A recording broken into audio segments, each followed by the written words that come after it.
Job ഹണ്ടറിൻ്റെ ഏറ്റവും പുതിയ വീഡിയോയിലേക്ക് ഏവർക്കും സ്വാഗതം. നമ്മളിന്ന് പറയാൻ പോകുന്നത് ഇൻഫോ പാർക്കിൽ വന്നിട്ടുള്ള ഏറ്റവും ലേറ്റസ്റ്റ് ആയിട്ടുള്ള ഒരു ജോബ് നോട്ടിഫിക്കേഷൻ ആയിരുന്നു. ജോബിൻ്റെ പേരാണ് കേസ് മാനേജർ അസിസ്റ്റൻ്റ് അല്ലെങ്കിൽ പ്രൊജക്റ്റ് അസിസ്റ്റൻ്റ് എന്നുള്ള വേക്കൻസിയാണ്. അപ്പോൾ നമുക്ക് എൻ്റെ വിശദ വിവരങ്ങൾ നോക്കാം. അതിനു മുമ്പ് നിങ്ങൾ ഈ ചാനൽ ആദ്യമായിട്ടാണ് കാണുന്നതെങ്കിൽ ചാനൽ ഒന്ന് സബ്സ്ക്രൈബ് ചെയ്യുക, കൂടെയുള്ള ബെൽ ബട്ടൺ കൂടി എനേബിൾ ചെയ്യുക. ദിവസവുമുള്ള ജോബ് നോട്ടിഫിക്കേഷൻ നിങ്ങൾക്ക് അതുവഴി ലഭിക്കുന്നതാണ്. Cyriac consultancy service private limited എന്നുള്ളൊരു കമ്പനിയിലേക്കാണ് ഒരു ജോബ് നോട്ടിഫിക്കേഷൻ വന്നിട്ടുണ്ടായിരുന്നത്. പ്രൊജക്റ്റ് അസിസ്റ്റൻ്റ് എന്നാണ് വേക്കൻസിയുടെ പേര്. വർക്ക് ലൊക്കേഷൻ വരുന്നത് കൊച്ചിയാണ്. വർക്ക് ടൈം എന്ന് പറയുന്നത് നൈറ്റ് ഷിഫ്റ്റാണ്. രാത്രി 8:30 മുതൽ രാവിലെ പുലർച്ചെ 5:30 AM വരെയാണ്. ജോബ് ടൈപ്പ് ഫുൾ ടൈമാണ്.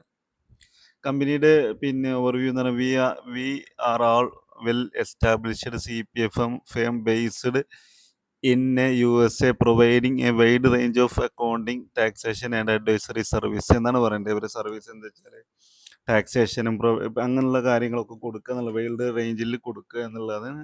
ഈ ഒരു USA കമ്പനിയിലേക്കാണ് നമ്മൾ ഹയർ ചെയ്യുന്നത്. അപ്പോൾ അതിൻ്റെ ബാക്കിയുള്ള കാര്യങ്ങളൊക്കെ എങ്ങനെ നോക്കുകയാണെന്ന് വെച്ചാൽ ക്വാളിഫിക്കേഷൻ നോക്കുകയാണെങ്കിൽ bachelor degree in any field കേട്ടോ. ഏത് ഡിഗ്രിയിലെ ആളുകൾക്കും ഇതിലേക്ക് അപ്ലൈ ചെയ്യാൻ പറ്റും.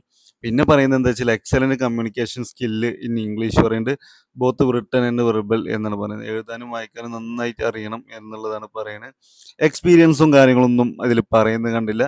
പിന്നെ ഇൻ്റർനാഷണൽ കോളുകളും ക്ലയൻറ്റുകളൊക്കെ ഹാൻഡിൽ ചെയ്യാനുള്ള കഴിവുണ്ടായിരിക്കുക, നന്നായിട്ട് സംസാരിക്കുക, പിന്നെ ഡെഡ് ലൈനൊക്കെ തന്നു കഴിഞ്ഞാൽ അതിനനുസരിച്ച് മീറ്റ് ചെയ്യാനുള്ള രീതിയിൽ വർക്ക് ചെയ്യുക എന്നുള്ളതാണ്. അപ്പോൾ നമുക്കറിയാം ഒരു വർക്ക് നമ്മൾ കറക്റ്റായിട്ട് ചെയ്യണം, അത് ചെയ്ത് തീർക്കാനുള്ളൊരു കഴിവും കാര്യങ്ങളൊക്കെ ഉണ്ടായിരിക്കുക എന്നുള്ളതാണ് പറയുന്നത്. പിന്നെ ഇവർ പറയുന്നത് വെച്ചാൽ നിങ്ങൾക്ക് താല്പര്യം ഉണ്ടെന്നുണ്ടെങ്കിൽ സെൻഡ് യുവർ റെസ്യൂം എന്ന് പറഞ്ഞിട്ട് ഇവരെ ഇമെയിൽ അഡ്രസ്സും കൊടുത്തിട്ടുണ്ട്. അതുപോലെ ഒരു ഇതുണ്ട്, വാട്സപ്പ് നമ്പറും ഇവർ കൊടുത്തിട്ടുണ്ട്. അപ്പോൾ ഈ രണ്ടിലേതിലും ആണെങ്കിലും നിങ്ങൾക്ക് കോൺടാക്ട് ചെയ്യാം. അപ്ലൈ ചെയ്യുന്ന അവസാന തീയതി മെയ് ഏകദേശം 30 വരെ നിങ്ങൾക്ക് ഇതിലേക്ക് ഓൺലൈനായിട്ട് അപ്ലൈ ചെയ്യാൻ പറ്റുന്നൊരു കാര്യം തന്നെയാണ്. അപ്പോൾ ഈ ഡീറ്റെയിൽസ് ഞാൻ വീഡിയോൻ്റെ ഡിസ്ക്രിപ്ഷനിൽ കൊടുക്കുന്നുണ്ട്. ഇനി ബാക്കിയുള്ള കാര്യങ്ങളൊക്കെ റെസ്പോൺസിബിലിറ്റി നിങ്ങൾ വായിച്ച് മനസ്സിലാക്കുക. Assistant planning coordination execution of പ്രൊജക്റ്റിനെ അസിസ്റ്റ് ചെയ്യുക എന്നുള്ളത് തന്നെയാണ്. പ്രൊജക്റ്റ് അസിസ്റ്റൻ്റ് പറഞ്ഞാൽ തന്നെ മനസ്സിലാവുമല്ലോ. അപ്പോൾ അത്തരം ഒരു ജോബാണ് ഇത് കൊടുത്തിട്ടുള്ളത്. താല്പര്യമുള്ളവർ അപ്ലൈ ചെയ്യുക. ഇനി നിങ്ങൾക്ക് പറ്റില്ല എങ്കിൽ നിങ്ങൾ സുഹൃത്തുക്കൾക്ക് വേണ്ടിയിട്ട് ഈ വീഡിയോ ഒന്ന് ഷെയർ ചെയ്യുക. നിങ്ങളുടെ അഭിപ്രായവും നിർദ്ദേശങ്ങളൊക്കെ കമൻറ്റ് ചെയ്യുക. Thank you for watching.